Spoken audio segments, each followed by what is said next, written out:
الحمد لله حمدا كثيرا طيبا مباركا فيه كما يحب ربنا ويرضى، والصلاة والسلام على رسول الله. اللهم انفعنا بما علمتنا وعلمنا ما ينفعنا وزدنا علما.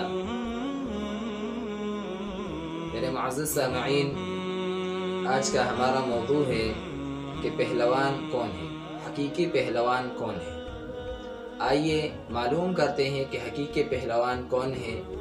ایک پہلوان وہ ہے جسے ہمارا معاشرہ پہلوان قرار دیتا ہے، ایک پہلوان وہ ہے جسے رسول اللہ صلی اللہ علیہ وسلم پہلوان قرار دیتا ہے۔ آئیے دیکھتے ہیں، ہمارے معاشرے کے اندر اگر ہم اپنی نظر دوڑائیں تو ہمیں یہ تصور، یہ شکل سامنے آتی ہے کہ ہمارا معاشرہ اس بندے کو پہلوان قرار دیتا ہے جو دوسرے کو گرائے، بچاڑے، مارے، پیٹے، اسے پہلوان قرار دیتا ہے کہ اپنے غصے کو خوب نکالے تو یہ بندہ پہلوان قرار دیا جاتا ہے۔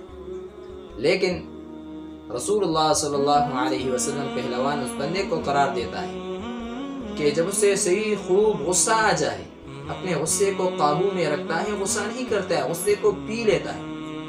امام بخاری رحمہ اللہ، امام مسلم رحمہ اللہ، ان دونوں نے اپنے صحیحین کے اندر ایک حدیث ذکر کی ہے حضرت ابو ہریرہ رضی اللہ تعالی عنہ سے۔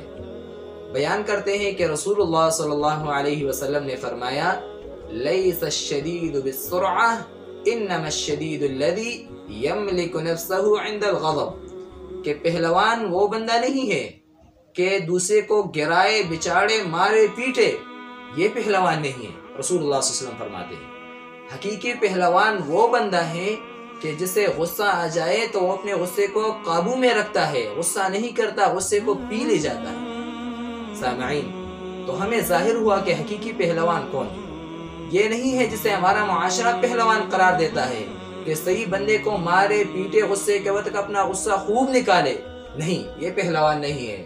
پہلوان رسول اللہ صلی اللہ علیہ وسلم نے ہمیں بیان کیا کہ پہلوان وہ بندہ ہے کہ جس سے غصہ آ جائے تو وہ اپنے غصے کو نکالتا نہیں ہے، وہ اپنے غصے کو پی لیتا ہے، اعوذ باللہ من الشیطان الرجیم پڑھ لیتا ہے اور اپنے غصے کو پی لیتا ہے۔ تو حقیقی پہلوان یہی ہے۔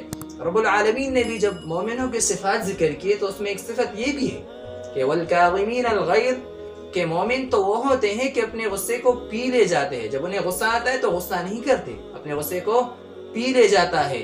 تو سامعین، ہمیں بھی چاہیے کہ غصے کے وقت اپنے غصے کو پی لے، یہ نہ ہو کہ ہم اس سے دوسرے بندے کو گالی دے، مارے، پیٹے اور اپنے آپ کو پہلوان سمجھے۔ نہیں، ہم پہلوان اس وقت نہیں ہوں گے جب ہم نے اپنے غصے کو قابو میں رکھا، تو اس وقت ہم پہلوان قرار دیے جائیں گے۔